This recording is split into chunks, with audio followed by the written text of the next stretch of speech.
안녕하십니까. 경남도 발가락으로 주식 투자하는 발준화입니다. 제 영상을 보시던 한국분께서 이런 질문을 했어요. 라오스에는 대부분 서민층이 많다고 하는데 그러면 극빈민층, 극서민층은 어떻게 사냐. 라오스는 정말로 이 상위 1%, 2%뺀 나머지는 사실 대부분 다 서민층이에요. 그런데 이 서민층들이 최근 한 3년 사이에 사실 빈민층으로 많이 이게 내려왔어요. 이게 그래서 제가 이제 아는 남동생이 방비행 출신인데 현재 비엔티안 외곽에 살거든요. 아내 있고 애가 둘이에요. 그런데 받는 돈이 340만 깁을 받아요. 340만 깁이면 한국 돈으로 24만 원 정도 돼요. 24만 4천 원 정도.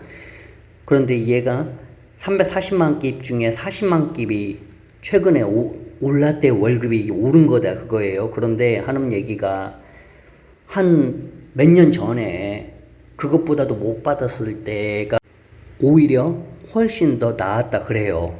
왜냐면 그때는 깁이 이렇게까지 형편없이 폭락할 줄 몰랐잖아요. 그래서 그때는 그래도 삼시세끼 찹쌀 먹고 가끔 맥주도 한 병 먹고 애기들 과자도 좀 사주고 이게 됐는데 뭐 이제는 자기가 340만 깁을 받아도 이걸로 뭘 못한다 그거예요. 자기가 정말로 극빈민층이다 그래요. 근데 사실 340만 개 받으면 서민이고 뭐 라오스 화폐 가치가 많이 안 좋아졌죠. 그리고 물가도 많이 비싸지고. 근데 이제 오늘 하는 얘기는 진짜 극빈민층 있잖아요. 극빈민층은 뭐 보통 뭐 시골 오지마을 및 뭐 빈민가. 사실 빈민가라고 하면은 비엔티안, 누앙프라방, 뭐 타케 중심지 어떠한 중심지 빼고 외곽으로 넘어가면요. 그게 대부분 또 다 빈민가예요. 이게 라오스가 참 가슴 아픈 나라예요, 정말로. 이 통화 가치가 너무 상태가 안 좋은 상태에서 수입 생필품 가격이 3배, 4배 뛰어버리니까 이 돈이 없는 이 극빈촌 사람들은 어떻게 먹고 씻고 입고 이동을 할까 얘기를 하자면 첫 번째 이제 세정제 이렇게 얘기합시다. 샴푸, 세수비누, 치약 참거나 자연에서 찾거나 이게 제가 이것을 실제로 봤어요. 이 극빈촌에서는 이 공장에서 나온 샴푸, 비누, 치약은 사실 지출 1순위에서 가장 먼저 퇴출당하는 사치품이에요. 그 샴푸와 비누 있죠. 대다수가 솔직히 그냥 맹물로 씻어요. 맹물로 씻어 그냥. 그리고 대부분 또 강가에서 씻어요. 강가에서. 그런데 이제 가끔 막 그다음에 막 머리카락이 너무 막 기름질 때 있잖아요. 그때는 이제 주변에도 쉽게 구할 수 있는 그 레몬그라스나 뭐 특정 열매, 식물줄기 있잖아요. 그런 걸로 그걸 막 지디겨 즙을 내 가지고 그거 감기도 하고 뭐 나무 태운 잿물 있죠? 그걸 맑게 걸러서 그걸로 비누 대신 쓰기도 하고 물론 또 그 빨래비누 있잖아요. 빨래비누 하나 사가지고 그걸로 머리부터 발끝까지 다 같이 쓰기도 하고 향기로운 냄새는 사치다. 눈이 따가워도 일단은 머리에 짓눌린 것들, 몸에 이것만 빼면은 그만이다. 그리고 사실 이제 치약 같은 경우도 떨어지면은 그냥 칫솔에 소금을 묻혀서 닦기도 해요. 근데 가끔 소금도 비싸니까, 소금도 없으면은 숟가루 있죠, 숟가루로 문지르는 사람도 있고, 맹물 양치하는 사람도 있어요. 이 때문에 극빈촌 아이들과 노인들이 치아 상태가 매우 좋지 않고 또 충치, 통증 있잖아요. 그냥 이거 민간요법 약초 같은 거 있잖아요. 약초? 그런 걸로 참아내는 분들도 정말 많아요. 그리고 이제 식생활, 밥, 야채, 채소, 고기 이런 것은 그냥 시장은 남의 나라 이야기다. 이분들에게 시장은 물건을 사는 곳이 아니라 내가 채취한 것을 아주 싼 값에 파는 곳이에요. 이분들은 이제 시장에 뭘 사러 가는 게 아니라 뭘 팔러 가죠. 본인들이 이제 주식이 찹쌀이잖아요. 라오스가 카오니아오잖아요. 그 다음에 이제 백면허, 카오스어 이렇게 말을 하는데 이제 주식이 찹쌀이기 때문에 찹쌀을 웬만하면 사서 먹지 않아요. 비싸요, 은근히. 예. 라오스에서 쌀이 비싸. 라오스라는 나라가 이 땅이 아주 척박해가지고 쌀 농사를 하기가 벼농사 너무 안 좋아요. 그래서 우리는 잘못 생각하는 것이 라오스가 뭐 대부분 농사에 농업에 종사하니까 쌀은 걱정 없겠지 이렇게 생각하는데 안 그래요. 쌀 없는 사람들이 정말 많아요. 그래서 라오스 사람들이 뭐 갖고 싶냐고 하면 항상 그래요. 뭐 갖고 싶냐면 쌀. 뭐 필요하냐고 하면 쌀. 대부분 다 쌀. 애기들은 뭐 간홈 과자 먹을 거지만 엄마는 다 무조건 쌀이야, 쌀. 쌀이 그만큼 중요해요. 그러니까 이제 쌀 살 돈은 없으면은 이제 죽순 갖고 와가지고 죽순을 팔아가지고 쌀로 좀 사고, 아니면 고구마나 아니면 오이 같은 거 따와가지고 그걸 쌀로 바꾸기도 하고 그렇게 많이 해요. 물론 이제 밥 살 돈이 없으면은 그냥 카사바 구황작물 있죠? 아니면 타로 토란을 쪄가지고 밥 대신 먹기도 해요. 그렇게 버텨요 또. 아휴, 어떤 또 야채와 채소, 뭐 온 동네 숲과 마을 마당 있죠? 여기서 마당이란 것은 집 뒤, 앞 이들의 그냥 아주 그냥 냉장고에 냉장고, 파파야, 바나나 이 이름 모를 막 야생풀, 죽순 아까 말했듯이 다 채취해와서 그거 먹고, 아니면 시장에다 내다 팔고, 그리고 이제 집에서 그걸 가지고 그냥 간이죠. 우리는 뭐 소금 뭐 거기다 후춧가루 넣고 뭐 넣고 뭐 넣고 우리 놀라운 어머니 손맛 MSG가 딱 있잖아요. 그런데 이제 라오스는 그냥 빠덱, 라오스식 전통 생선 젓갈인 빠덱 이 하나로만 해요. 그냥 빠덱은 한 번 담가두면 몇 년을 또 먹을 수가 있어요. 그러니까 밥에 빠덱만 비벼 먹는 사람들이 정말 우리 한국 사람들 그런 거 있죠. 밥에다가 고추장만 넣어가지고 비벼 먹는 사람들 있잖아요. 똑같아. 그냥 빠덱만 비벼 먹어요. 근데 우리는 밥에다 고추장만 비벼 먹는 게 너무 귀찮아서 밥하기. 야, 오늘 게 밥하기 귀찮냐? 그냥 고추장 없냐? 거기다 참기름 몇 번 뿌려가지고, 참기름 몇 번 떨어뜨려서 이렇게 먹잖아요. 우리는 그냥 귀찮아서 그렇게 먹는 거야. 아니, 여기는 없어서 그렇게 먹는 거고요. 그러니까 밥에다가 그 빠덱만, 그 전통 생선 젓갈, 그걸 비벼서 먹는 날이 허다해요. 시장이 돼지고기, 닭고기는 감히 쳐다보지도 못하죠. 이부 라오스 이 빈민촌 이쪽은 단백질은 본인 손으로 잡아야 돼요. 살 수가 없, 너무 비싸니까. 그러니까 보통 비가 올 때 있잖아요. 논바닥에 나가가지고 개구리, 뭐 맹꽁이, 달팽이, 농개, 그다음 뭐 메콩강 지류 가서 아주 작은 민물고기 잡고, 뭐 이것들을 막 통째로 빻아가지고 탕을 끓여서 뭐 탕으로 먹기도 하고 구워 먹기도 하고, 그리고 또 뭐 그런 거 있잖아요. 막 스네이크, 그다음에 마우스 막 이거 뭐 시장에서 또 팔잖아. 본인들이 뭐 이게 또 영양이 있다고 하니까 우리 한국 사람 입장에서만 이렇게 좀 그렇지, 이쪽 사람들 입장은 왜냐면 식습관이랑 게 다 다르기 때문에. 그다음에 뭐 요즘에는 곤충 같은 경우는 한국에서도 점점점 곤충 파는 튀겨가지고, 아무튼 여기도 그런 식으로 뭐 매미, 풀무치 이렇게 이런 걸 또 고기 반찬, 돼지고기 이런 거 비싸니까.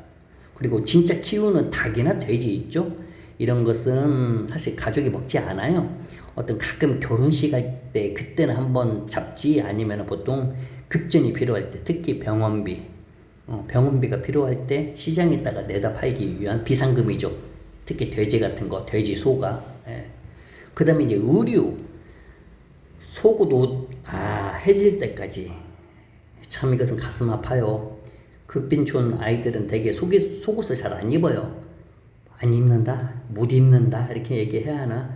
다 늘어나고 막 구멍난 어른들의 속옷을 물려받아 입기도 하고, 뭐 언니 누나 거 물려받기도 하고, 또 가끔 이렇게 여기저기 하다 보면요, 그냥 정말 깜짝 놀래가지고 내 눈을 어디다 둬야 할 정도로 참 가슴이 아플 때가 많아요. 무슨 말인가 알죠? 이거 옷이 없으니까.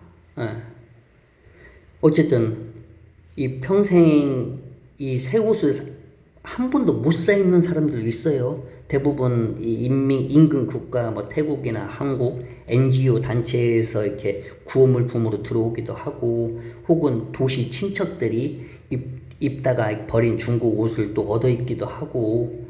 그렇다 보니까 이제 초등학생 아이가 성인용 티셔츠를 원피스처럼 입고 다니기도 하고, 한겨울 패딩을 한여름에 입고 다니는 이 풍경도 흔해 되게.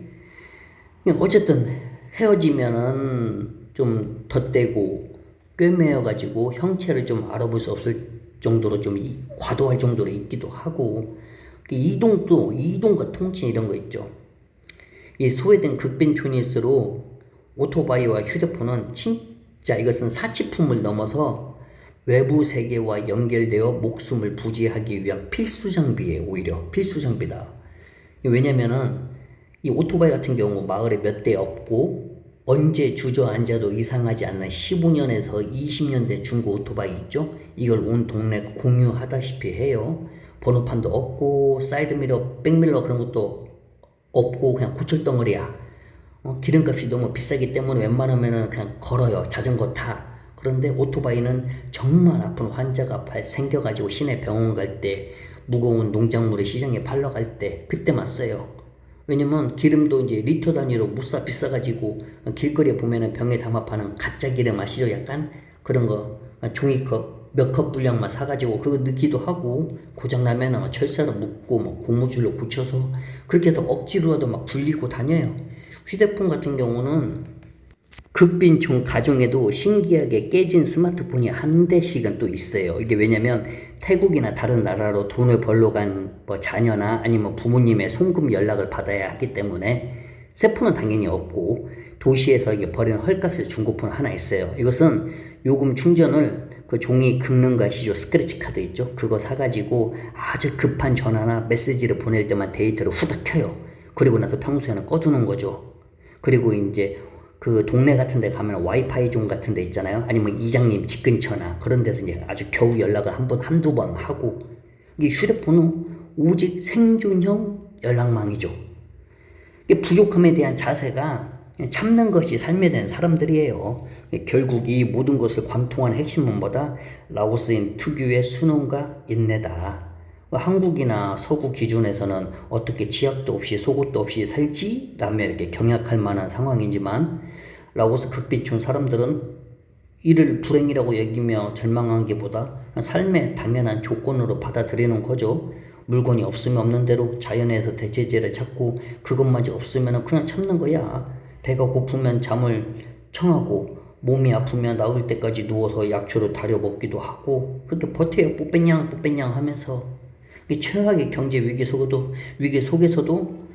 인내하는 거야. 어떻게 보면 참 슬프고도 강인한 생존 삶을 살고 있죠.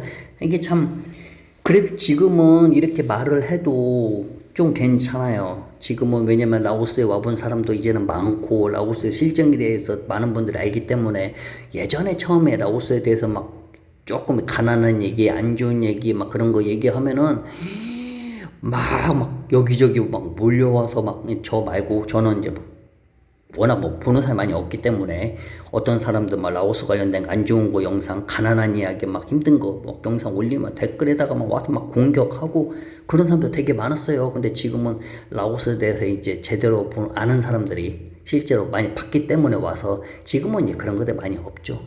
근데 이렇게 힘들게 사는 극빈촌 사람들도 또 나름 또 그 안에서 또 행복을 또 추구해요. 자기들끼리 또 재미있게 또 웃으면서. 그렇잖아요. 우리도 뭐 한국도 상위, 우리 한국도 대한민국도 상위 뭐 1% 사는 사람도 있을 거고, 그 뭐 5%에서 또 사는 사람도 있을 거고, 또 중산층, 서민층도 다 나름대로 거기에서 자기만의 또 행복을 찾으면서 살려고 하잖아요. 똑같아.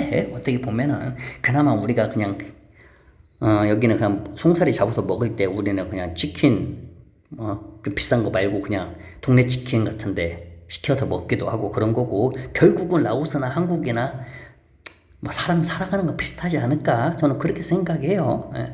자, 이럴 때일수록 우리 형님들이 라오스에 와서 할 일이 많죠. 이럴 때 들어와가지고 라오스 사람들이랑 재미나게 같이 일도 하고 또 도와주기도 하고 정신적으로다가 또 우리 한국 사람들의 또 이 지혜도 좀 주고 물론 라오스 사람들의 이 또 느긋함도 또 배우기도 하고 얼마나 좋아. 이 댓글에 보면은 제가 이빠 베트남 야구도 해줘요.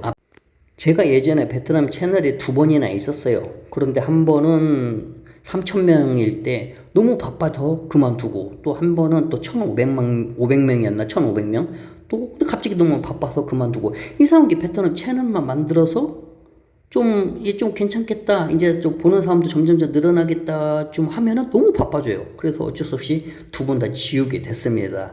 나중에 또 시간이 좀 있으면은 베트남 얘기를 라오스 이야기 안에다가 같이 넣어서 좀 같이 해드리겠습니다. 1바 가자 라오스로 아재들의 도움을 기다린다. 좋습니다. 밑에 우리 민경님 3바. 자, 어쨌든 감사드리고 또 다음에 또 다른 이야기로 찾아뵙겠습니다. 자, 지금이 기회이고 어서 와서 라오스에서 즐거운 은퇴 생활, 즐거운 또 한 달 살기, 1년 살기 하시길 바랍니다. 자, 그럼 안녕히 계세요.